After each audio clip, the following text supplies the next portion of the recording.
I stood in the kitchen of my modest home, absent-mindedly stirring sugar into a steaming cup of coffee. The morning was peaceful, sunlight softly filtering through the windows and birds chirping outside my small backyard. There was something calming, almost therapeutic, about this simple morning ritual. Life had finally started to regain its balance after Olivia, my ex-wife, shattered it into pieces. She was a part of my past, carefully buried and left behind. Or so I thought. That morning, as I took my first sip of coffee, my phone buzzed on the counter. I glanced at it, expecting the usual work emails, maybe a notification about some bill or a message from a colleague. But instead, her name was staring back at me, Olivia. My chest tightened. I hadn't seen or heard from her in 5 years, not since the divorce. She was like a ghost from a life I no longer lived. For a moment, I just stood there, staring at the screen. 1,000 thoughts raced through my mind, but none of them made sense. What could she possibly want after all this time? Against my better judgment, I answered, "Hello." My voice came out steadier than I expected, but my heart was racing. There was a brief silence on the other end before I heard her voice. It was the same as I remembered, soft, calculated, with just a hint of sweetness that I knew better than to trust. "Ethan," she said, her tone almost hesitant. "I know this is unexpected, but I need to talk to you. Please, it's important." I didn't know whether to laugh, hang up, or yell. 5 years of silence, and now she decides it's important. I swallowed my anger, keeping my voice calm. "What do you want, Olivia?" Her reply caught me off guard. "I'm not asking for anything, Ethan.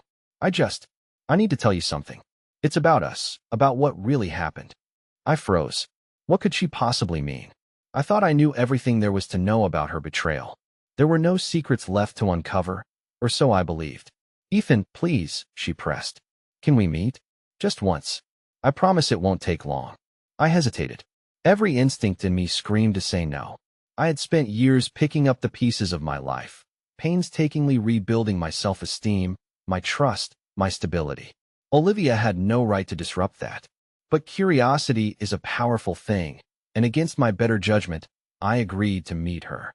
We arranged to meet at a cafe in the city, a neutral place where I could leave the moment things got uncomfortable. The rest of the day dragged on, my mind racing with questions and worst-case scenarios. What could she possibly want to tell me? Was this some twisted game, or worse, a ploy to manipulate me back into her chaotic world? When the time came, I arrived early, securing a table by the window where I could see her approach. I told myself I was in control this time, that she couldn't hurt me anymore. But when Olivia walked in, I felt the familiar knot in my stomach. She looked different, older, but still carried that same air of entitlement, like the world revolved around her.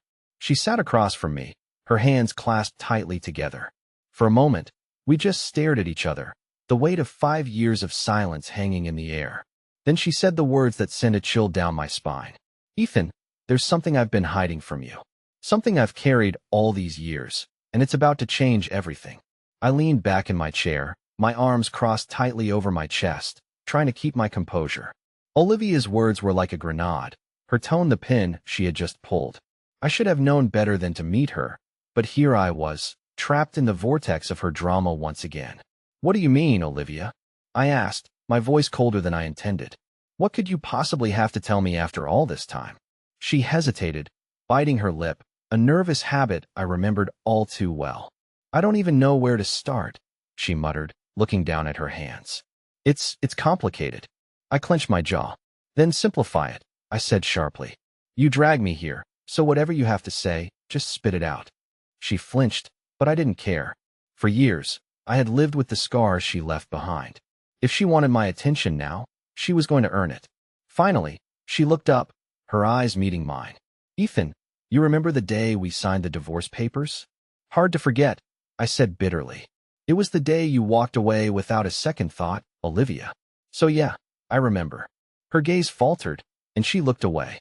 "There's something I didn't tell you. Something I've been hiding, and it's about why I left." I scoffed. "Why you left? Really? I thought we covered that when I found out you were sleeping with someone else." Her face reddened, but she didn't deny it. "It wasn't just that," she said quietly. "There's more to the story, Ethan. A lot more." I stared at her, my patience wearing thin. "Olivia, I don't have time for your games. Just say what you came here to say." She took a deep breath, as if summoning every ounce of courage she had, and then she dropped the bombshell. Ethan, she said slowly, I was pregnant when I left. The words hung in the air, a deafening silence following them. I blinked, sure I had misheard her. What? I finally managed to say, my voice barely above a whisper. I was pregnant, she repeated, her voice trembling. And the baby, it wasn't yours. The world seemed to tilt on its axis. My mind raced, trying to process what she had just said. Pregnant. Not mine.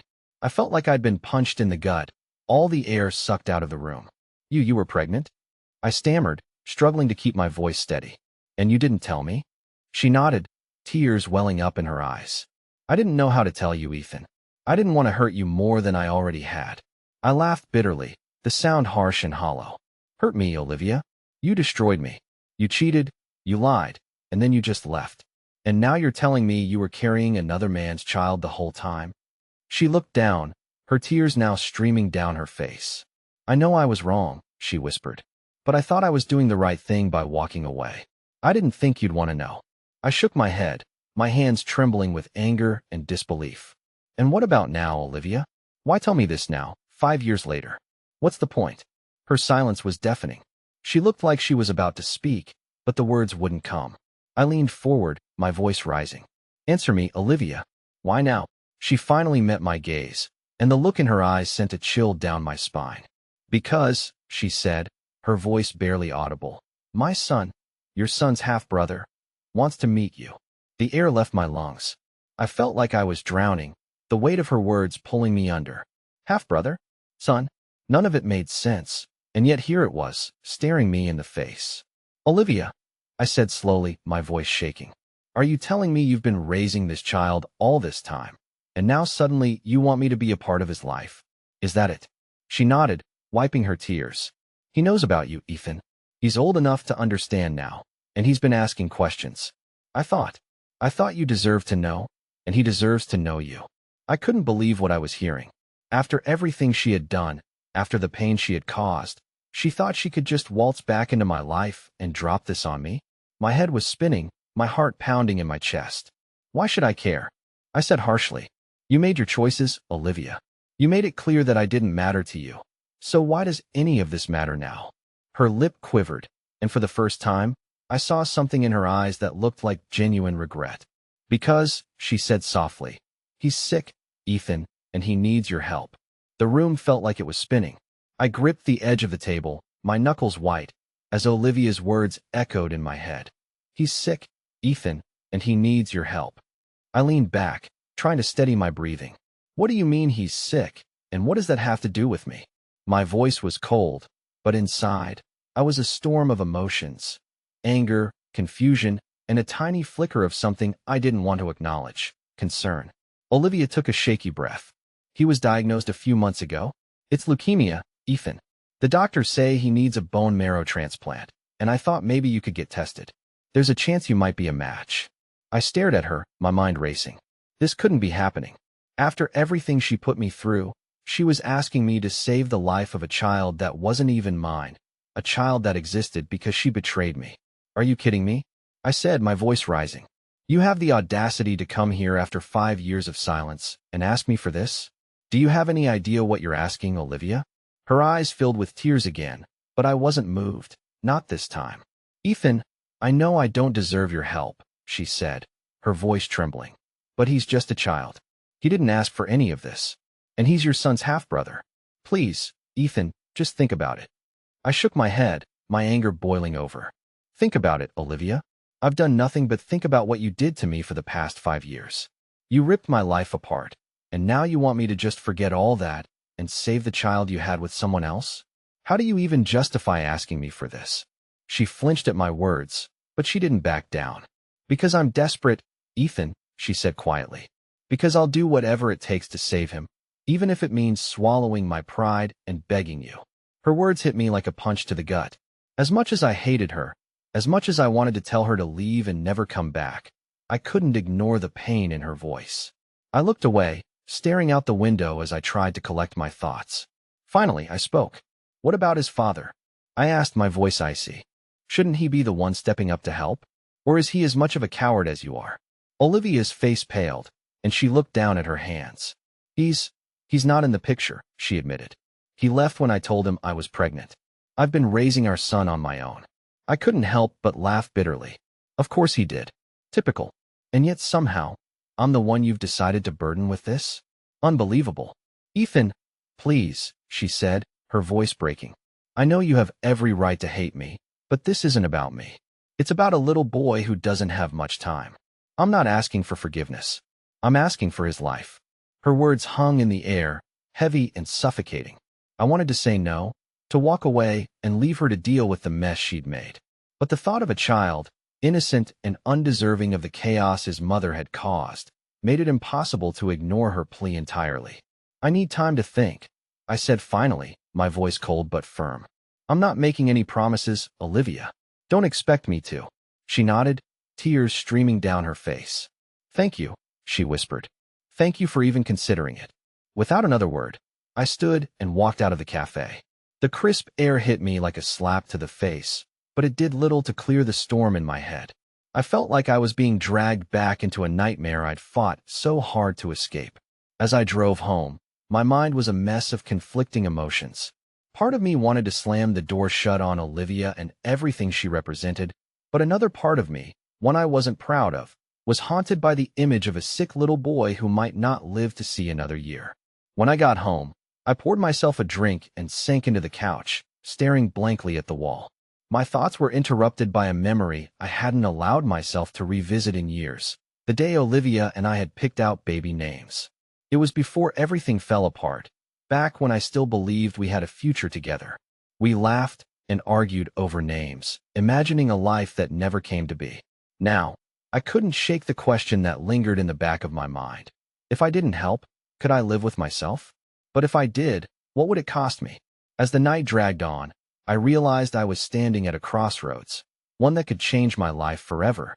The next morning, I woke up with a pounding headache, my thoughts still tangled in the mess Olivia had dropped on me. The coffee I brewed tasted bitter, but it wasn't the beans. It was the weight of the decision hanging over me. I hadn't slept much, replaying every word she said and every memory of our failed marriage. I kept asking myself the same question. Why me? Olivia had plenty of options, family, friends, even complete strangers. Yet she came to me, the person she betrayed and abandoned, to save her child. It didn't feel fair, and I couldn't shake the bitterness. But deep down, I knew why she came to me. Because she trusted me to do the right thing, because no matter how much I hated her, she knew I wasn't the kind of man to let a child suffer if I could help. That thought made me angrier than anything else. I couldn't focus at work that day. My colleagues noticed I was distracted, but I shrugged off their questions. I didn't want to explain why my ex-wife had come crawling back into my life, dragging her secrets with her. I spent my lunch break alone in my car, staring at my phone. Olivia had texted me the night before, thanking me again for considering her request. I didn't respond. I couldn't. When I got home that evening, I found myself staring at a photo album I hadn't touched in years. It was tucked away in the back of a closet, a relic of a life I tried to forget. Flipping through it, I saw the smiles, the vacations, the moments when I believed Olivia and I had something real. But it all felt like a lie now, tainted by her betrayal. One photo stopped me cold. It was of us holding hands at a family picnic, surrounded by kids, my nieces and nephews. I remembered how happy I'd been, how much I wanted children of my own. That dream had died the day I found out Olivia was unfaithful, but the desire for family had never really left me. Suddenly, the idea of her child, her son, hit me differently. He wasn't to blame for any of this. He didn't ask to be born into the chaos Olivia created.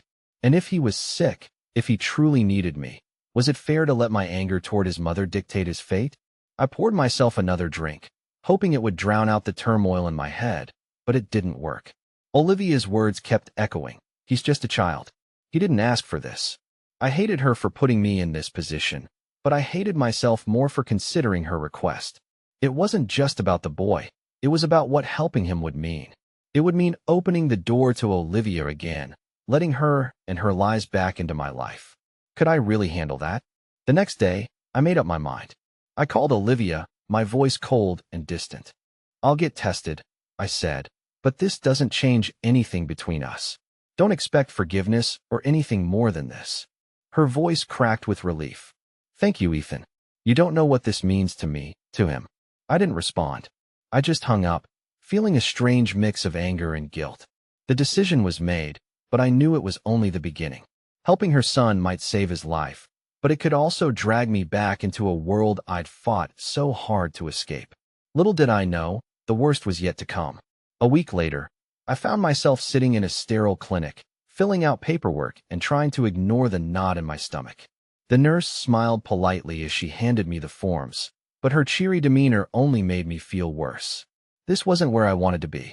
Every part of me wanted to turn around and walk out the door, but I couldn't shake the thought of a sick child waiting for a chance at life. Olivia had sent me the details of the procedure in a carefully worded email. She didn't call or text after my curt reply, which I appreciated. Still, just seeing her name in my inbox made my blood boil. She was keeping her distance for now, but I knew she was waiting, hoping this would go the way she wanted.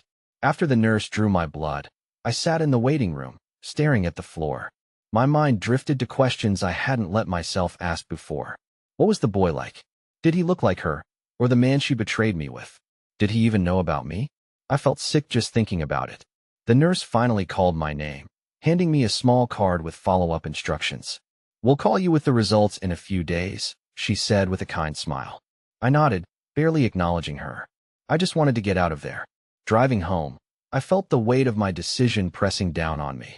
Part of me hoped I wouldn't be a match, that I could close this chapter and never think about Olivia or her son again. But another part of me, the part one hated to admit existed, wanted to help. Not for Olivia, but for the boy. He was innocent in all of this, and he didn't deserve to suffer because of his mother's mistakes. The days that followed were a blur. I threw myself into work, trying to keep my mind off the test results, but every time my phone buzzed, my stomach tightened. When the call finally came, I almost didn't answer. Mr. Carter, a calm, professional voice said on the other end of the line. This is the clinic. We've got your test results. My heart raced as I gripped the phone tighter. And? I asked, my voice barely above a whisper. You're a match. The words hit me like a freight train. I sat down heavily on the couch, my free hand running through my hair. What does that mean? I asked, though I already knew the answer. The voice on the other end explained the next steps, the procedures, the risks. I nodded along, barely processing what they were saying. All I could think about was the weight of what I just agreed to. After I hung up, I sat in silence for a long time. The reality of the situation was sinking in. I had a choice to make, one that would define who I was. I could walk away, let Olivia deal with the mess she created, or I could step up, despite everything, and try to save a life. Later that evening, my phone buzzed with a message from Olivia. Did you hear back yet? I stared at the screen, my thumb hovering over the keyboard. Finally, I replied, I'm a match. Her response came almost immediately. Thank you, Ethan. You have no idea how much this means to us. I didn't reply. I couldn't. The emotions were too raw, too complicated. I had agreed to help, but I still didn't know if I was doing the right thing. Was this an act of kindness, or was I letting myself get pulled back into her web? As I lay in bed that night, staring at the ceiling, I realized this wasn't just about a child's life. It was about facing the past I thought I'd left behind, and I had no idea if I was ready for what was coming next. The next few days felt like I was walking through quicksand. Every moment dragged, and every thought weighed heavy. Knowing I was a match meant there was no turning back. I was now tied to Olivia and her son in a way I couldn't ignore, but I wasn't ready to confront what that truly meant. Olivia called me the day after the clinic confirmed the match. Her voice was softer, almost hesitant. Ethan, I just wanted to say thank you. I know this isn't easy for you, and I don't take it for granted. I kept my response brief. It's not about you, Olivia. It's about the boy. She paused, as if choosing her next words carefully. His name is Noah, she said finally. He knows about you, Ethan. He's been asking questions since I told him someone might help. I haven't told him everything, though. I didn't want to overwhelm him. Noah. The name hit me harder than I expected. Suddenly, the boy wasn't just an abstract concept anymore. He was real. And for the first time, I found myself wondering what he looked like. Did he have Olivia's piercing green eyes, or the coward smirk of the man she cheated on me with? The thought twisted my stomach. Look, Olivia, I said, cutting her off before she could go any deeper. I'll do what I agreed to do, but I don't want this to be more than it has to be. I'll help Noah, but I'm not looking for a reunion tour. She was quiet for a moment before replying. I understand, she said, though her voice carried a hint of sadness. But can I ask for one more thing? I groaned internally. What now, Olivia? He wants to meet you, she said, her voice barely above a whisper. Just once, before everything happens. I think it would mean a lot to him. The request caught me off guard. Meet him? That was crossing a line I wasn't sure I was ready to cross. But her words lingered in my mind long after I hung up the phone. Was I ready to face the boy who was now inexplicably part of my life? A few days later, I found myself sitting in a park, waiting. It was a quiet spot with benches under tall oak trees and a playground nearby. Olivia had suggested it, saying Noah loved it there. I didn't know what to expect, but I told myself I'd keep it brief. A handshake, a quick conversation, and then I'd be on my way. When Olivia arrived, she was holding the hand of a small boy. Noah.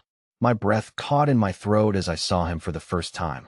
He was smaller than I'd imagined, with thin arms and pale skin that hinted at the toll his illness had taken. But his eyes, bright green and full of life, stared at me with curiosity and something that looked like hope. Olivia gave me a tentative smile as they approached. Noah, this is Ethan, she said softly. The man I told you about. He looked up at me, his small face lighting up in a way that made my heart ache. Hi, he said shyly, his voice barely audible. Hey, Noah, I said, forcing a smile. It's nice to meet you. We sat on a nearby bench, the three of us. At first, the conversation was awkward, filled with Olivia prompting Noah to ask questions and me giving short, careful answers. But as the minutes passed, something shifted. Noah started to open up, talking about his favorite books, his dream of becoming an astronaut, and how he loved playing with his dog, Max. I listened, nodding and asking questions when I could. It felt strange sitting there with this boy who was both a stranger and somehow tied to me.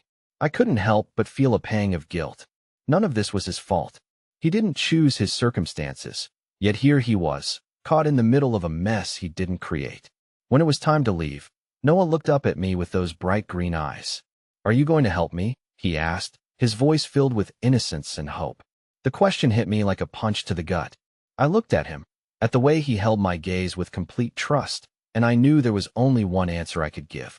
Yeah, buddy, I said, my voice cracking. I'm going to help you. Noah smiled, a genuine, heartwarming smile that made all my doubts and anger fade for just a moment.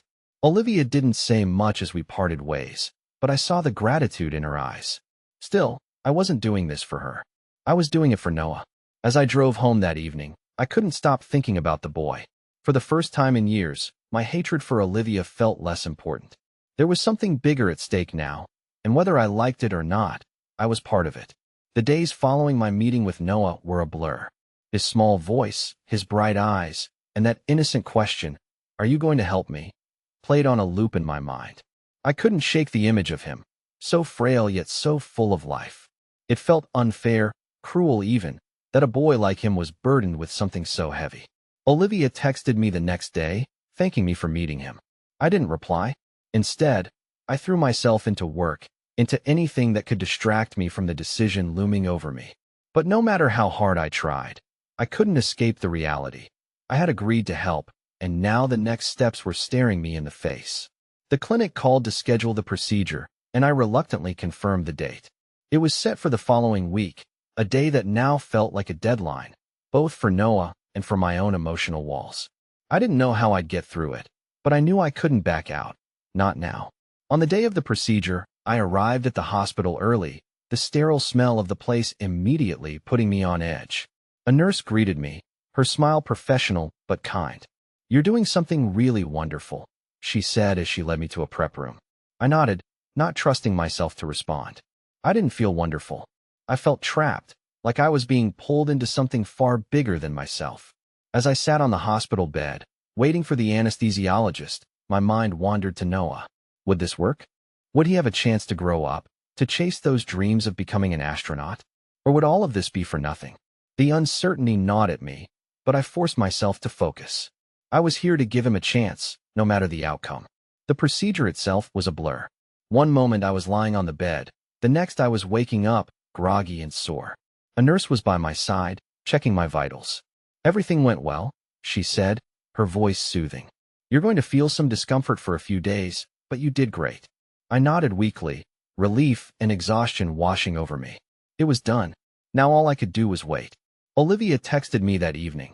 Noah is doing well. They started the transplant. Thank you, Ethan. You've given him a chance. For the first time, I replied. Let's hope it works. I didn't want to admit it, but part of me felt lighter, knowing I had done something good, something selfless. But that feeling didn't last long. A few days later, Olivia called me again, her voice trembling with a mix of gratitude and something else I couldn't place. Ethan, I need to talk to you, she said. There's something I've been meaning to tell you. My stomach dropped. I thought I was done with her secrets, but it seemed Olivia still had more to unravel. Olivia's words lingered in my ear long after the call ended. There's something I've been meaning to tell you. That one sentence was enough to send my mind spiraling. What could she possibly reveal now? Hadn't she already dropped enough bombs on me? I reluctantly agreed to meet her the following evening. We chose a quiet diner on the edge of town, far from the prying eyes of anyone who might know us.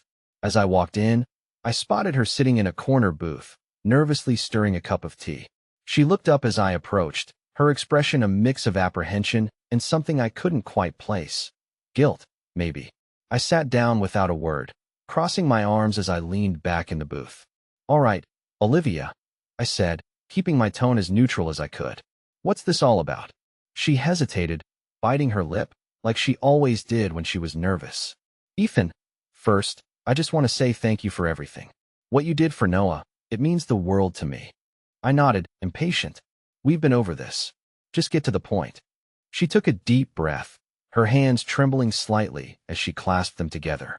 There's something I didn't tell you about Noah, about his father. My jaw tightened. I thought we already covered this. The guy left when you told him you were pregnant. End of story. She shook her head, her eyes brimming with tears. It's not that simple, Ethan. I lied to you back then, and now. My heart sank. What are you talking about, Olivia? She looked down at her hands, unable to meet my gaze. Noah's father. He wasn't some random guy. He was someone you knew. The words hit me like a freight train. What? I said, my voice low and sharp. Who? She hesitated, the silence stretching unbearably before she finally spoke. It was Jake. Time seemed to stop. Jake. My best friend. The man who had stood by me through thick and thin, who had been like a brother to me. The betrayal hit me harder than anything Olivia had ever done. My stomach churned, and my fists clenched involuntarily. You're telling me, I said slowly, trying to keep my voice steady, that you had an affair with Jake, and he's Noah's father? She nodded, tears streaming down her face. I'm sorry, Ethan. I didn't know how to tell you. I was scared, and then when everything fell apart, I thought it was better if you didn't know. Better? I spat, my voice rising despite myself. Better for who, Olivia? For you? For Jake? Certainly not for me. She flinched, but didn't argue. I know I don't deserve your forgiveness, she said quietly. But I thought you should know the truth, especially now. I stood abruptly, the chair scraping loudly against the floor. My chest felt tight, my head spinning with rage and betrayal. I can't do this, I said, shaking my head. You've lied to me at every turn, Olivia. Even now, after everything, you're still ripping my life apart. Ethan, wait, she pleaded, standing as well. Please, don't walk away. Noah needs you. You're the only one who's been there for him. I looked at her, my anger simmering just beneath the surface. He's not my responsibility, Olivia. He never was. But I helped him because he's an innocent kid who didn't deserve any of this. Don't mistake that for me forgiving you. Her face crumpled, but I didn't wait to see her reaction. I walked out of the diner, the cool night air hitting me like a slap to the face. My mind was a storm of emotions. Anger, betrayal, confusion, but one thought stood out above the rest. What now? I drove aimlessly for what felt like hours, the streets blurring into one another as my thoughts spiraled. Olivia's revelation about Jake felt like the final nail in the coffin of a past I had worked so hard to bury. My best friend, my wife, Noah.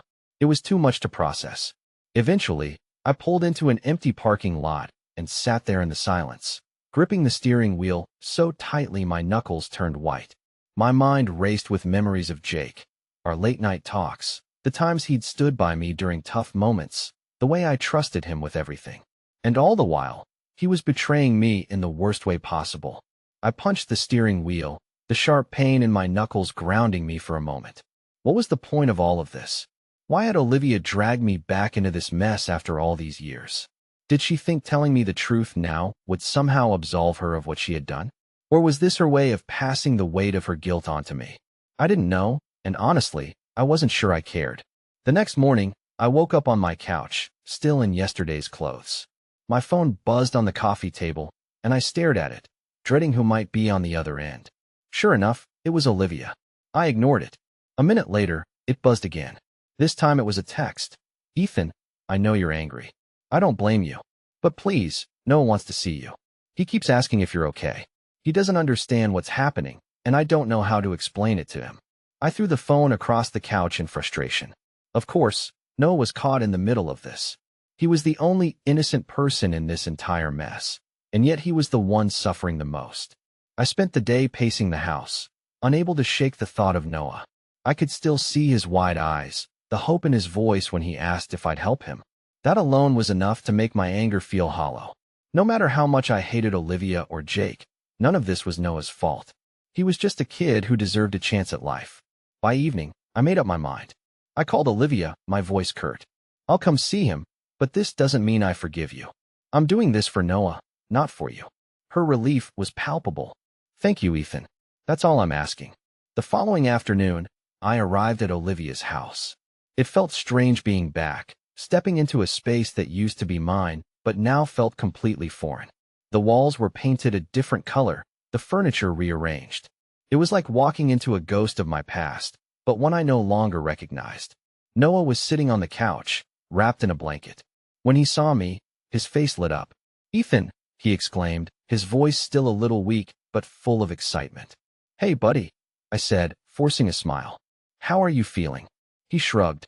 "Okay, I guess. Mom says the doctors are happy with how things are going."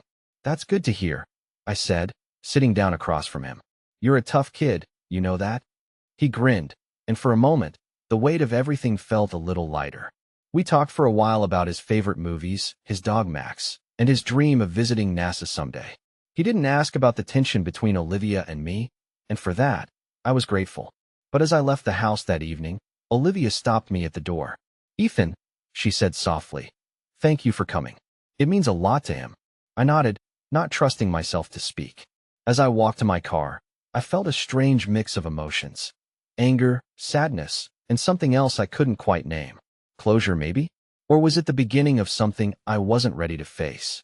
The days following my visit to Olivia's house felt like a strange limbo. I had done what I could for Noah, and for a brief moment, I thought I might finally find peace. But the weight of Olivia's betrayal and the new revelation about Jake still hung over me, unresolved and suffocating. I couldn't let it fester any longer. I decided to confront Jake. He was easy to find. A quick search online told me he was still living in the same city, running the same small business we used to joke about back when we were friends. As I stood outside his office, my fists clenched and heart racing, I wondered if this was even worth it. But the anger and the need for closure pushed me forward.